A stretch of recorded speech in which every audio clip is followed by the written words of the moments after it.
네, 안녕하세요. 한 주간도 평안하셨습니까? 오늘도 수요 성경 공부 성경총론 제159강 히브리서 4장 4절에서 7장 28절 말씀을 통해 우리 신앙의 가장 견고한 기초인 우리의 대제사장 예수 그리스도를 만나고자 합니다. 당시 히브리서의 독자들은 극심한 박해와 영적 침체 속에 있었습니다.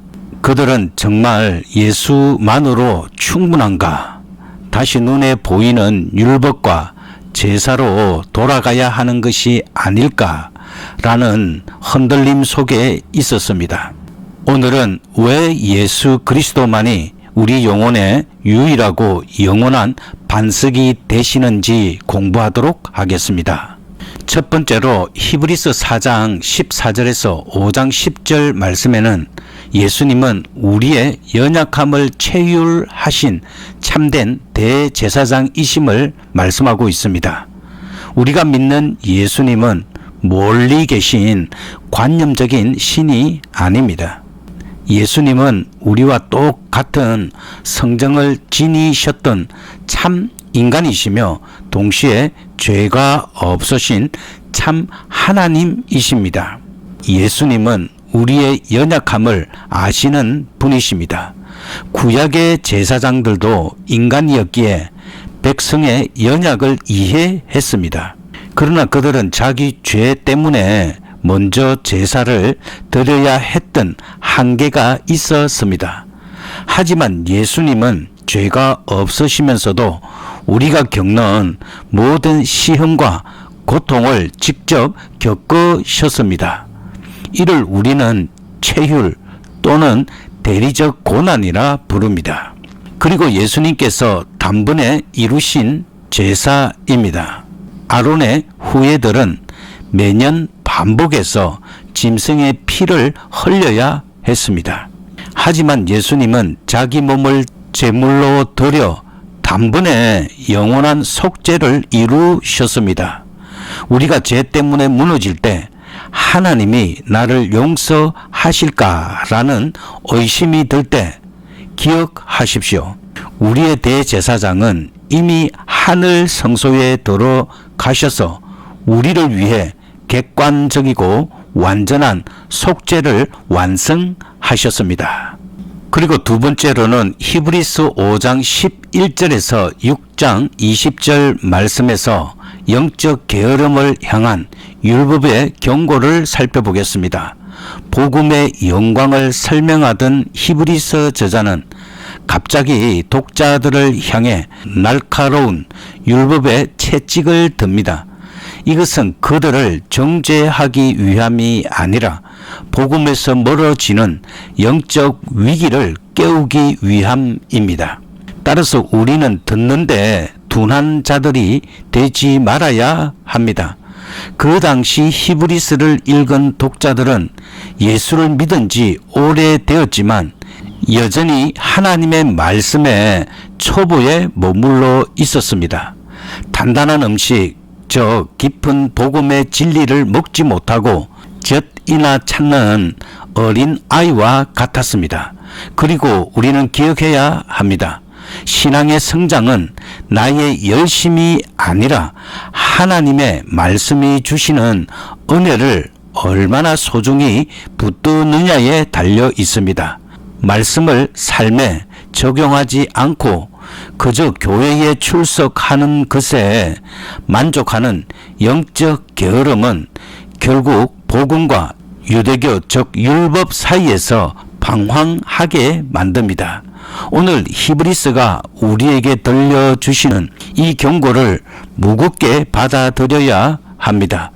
오늘이라 일컫는 동안에 복음의 음성에 귀를 기울여야 합니다. 우리의 구원은 흔들리지 않지만 우리가 은혜의 방편을 멀리할 때 우리 영혼은 기갈에 허덕이게 됩니다. 이제 세 번째로 히브리서에서 중요하게 말씀하고 있는 멜기세덱에 대해서 살펴보겠습니다. 멜기세덱은 그리스도의 완벽한 예표이었습니다. 히브리서 기자가 예수님을 설명하며 멜기세덱을 소환한 것은 우연이 아닙니다. 멜기세덱은 구약의 안개 속에 가려진 인물 같지만 사실 그는 오실 그리스도를 가장 완벽하게 보여주는 복음의 모형이었습니다. 오늘 우리는 멜기세덱이라는 거울을 통해 우리 주 예수 그리스도의 탁월하심을 깊이 살펴보고자 합니다. 먼저 예언 속에 나타난 멜기세덱, 즉 그리스도의 영원성에 대해서 살펴보겠습니다. 멜기세덱을 그리스도의 예표로 본 것은 히브리서 기자뿐만이 아니었습니다. 메시아 시편인 시편 110편은 장차 오실 메시아가 아론의 혈통이 아닌 멜기세덱의 반차를 따르는 영원한 제사장이 될 것이라고 예언했습니다. 이는 인간을 위해 세운 율법의 질서를 뛰어넘는 하나님의 직접적인 선택과 영원한 통치를 의미합니다. 이어서 그러면 왜 멜기세덱이 그리스도의 완벽한 예표인가를 살펴보겠습니다. 이방 부족 국가인 살렘의 왕에 불과했던 그가 어떻게 만왕의 왕이신 그리스도를 예표하게 되었을까요? 여기에는 5가지 신학적 이유가 있습니다. 첫 번째는 의의 왕입니다. 그는 타락한 가나안 문화 속에서도 여호와를 향한 순전한 믿음을 소유한 의의 왕이었습니다. 이는 우리에게 의를 주시는 그리스도를 보여줍니다. 우리 자신의 의가 아니라 하나님께서 입혀주시는 의만이 우리를 살리십니다. 두 번째는 하나님의 특별한 섭리입니다. 그는 인간의 계획이 아닌 하나님의 특별한 인도하심으로 아브라함을 영접했습니다. 이것은 구원이 인간의 결정이 아니라 하나님의 전적인 은혜에 의한 것임을 예표합니다. 그리고 세 번째는 기원의 신비입니다. 바로 이것은 그리스도의 신성을 말하는 것입니다. 성경은 멜기세덱의 출생이나 기원을 침묵합니다. 족보가 없는 이 신비로운 모습은 시작과 끝이 없으신 참 하나님이신 그리스도의 신성을 반영하기에 가장 적절한 장치였습니다. 네 번째는 왕직과 제사장직의 결합입니다. 구약에서 왕과 제사장은 엄격히 분리되었습니다. 그러나 멜기세덱은 살렘의 왕이면서 동시에 하나님의 제사장이었습니다. 이는 그리스도께서 우리를 통치하시는 왕이신 동시에 우리를 위해 자신을 제물로 드린 대제사장이심을 동시에 보여줍니다.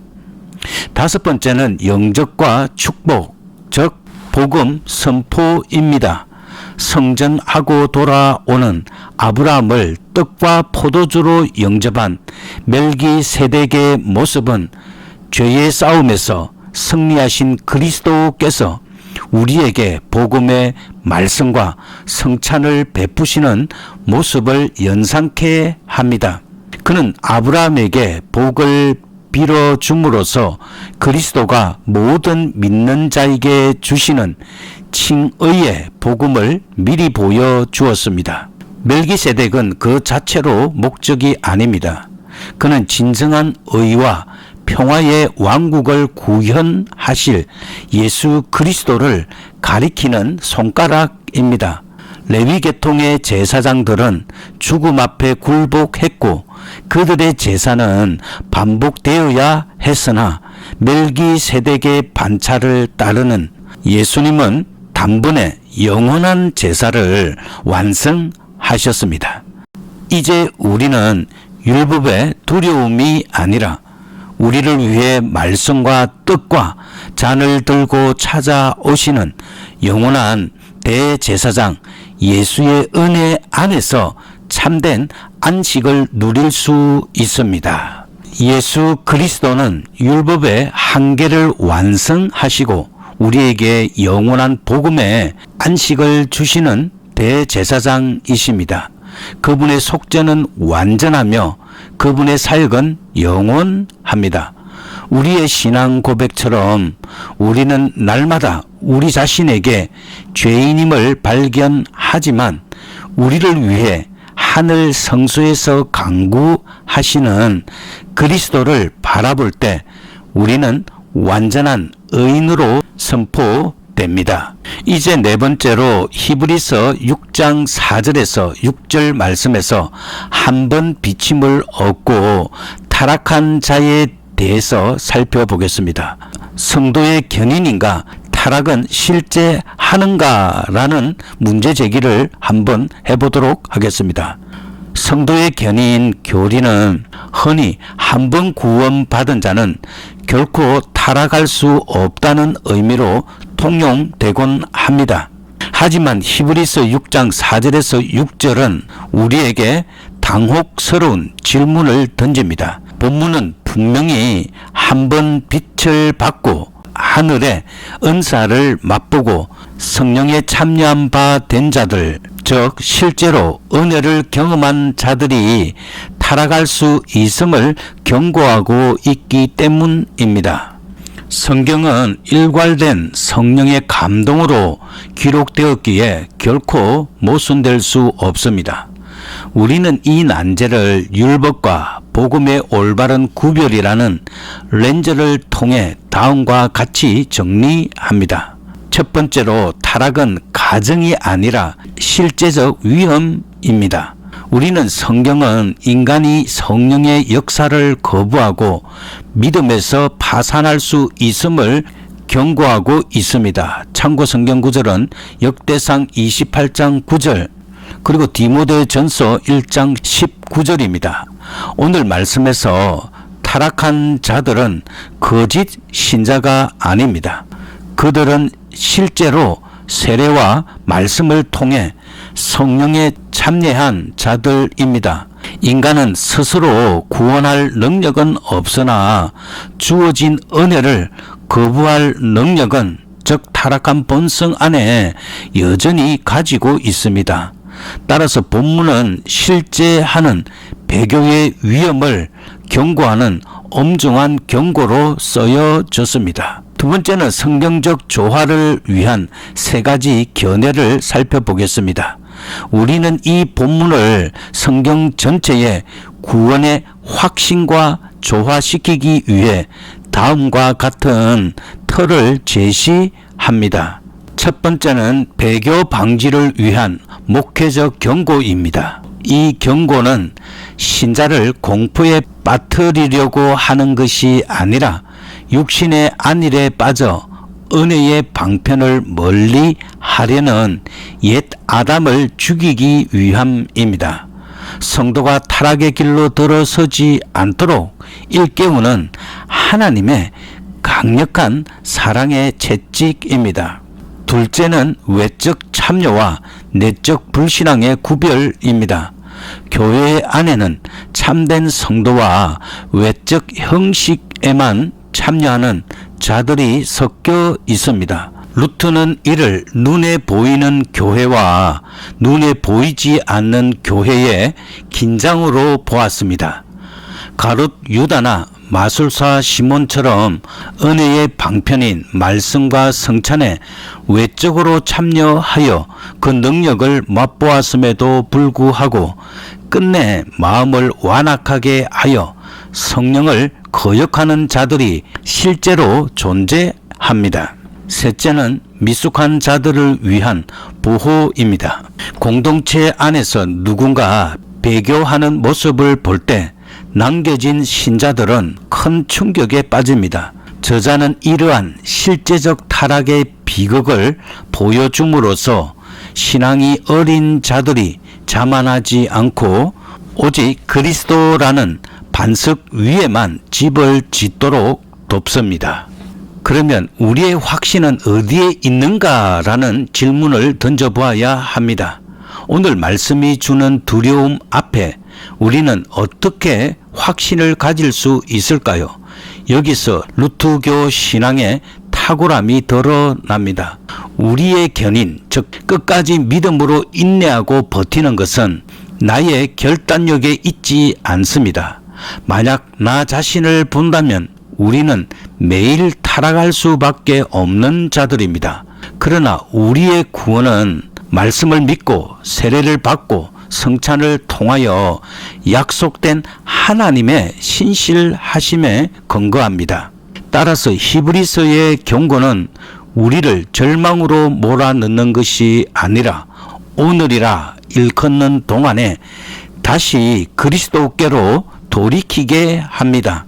타락한 자가 다시 회개하기 어렵다는 말은 인간의 힘으로 스스로를 갱생시킬 수 없다는 절망적인 선포인 동시에 오직 그리스도의 십자가 외에는 다른 구원의 길이 없음을 강조하는 배타적 복음 선포입니다. 따라서 히브리서 6장은 우리에게 너의 믿음이 가짜일지도 모른다고 의심하게 만드는 본문이 아닙니다. 오히려 그리스도 밖에는 죽음뿐이니 말씀과 기도, 신앙생활을 소홀히 여기지 말고 끝까지 그리스도를 붙들라는 하나님의 간절한 외침입니다. 성도의 견인은 나의 인내가 아니라 우리를 끝까지 포기하지 않으시는 하나님의 인내입니다. 이제 기도하도록 하겠습니다. 사랑의 하나님 아버지, 우리의 대제사장 되시는 예수 그리스도를 우리에게 보내주시니 감사합니다. 우리가 영적으로 둔하여 하나님의 말씀을 등한히 여겼던 죄를 용서하여 주시옵소서. 멜기세덱의 반차를 따르는 주님의 영원한 속죄 사역을 믿음으로 붙듭니다. 매일의 삶 속에서 은혜의 방편인 말씀을 가까이 하게 하시고 우리를 위해 지금도 간구하시는 주님의 음성을 듣게 하여 주시옵소서. 우리를 온전케 하시는 예수 그리스도의 이름으로 기도드립니다. 아멘.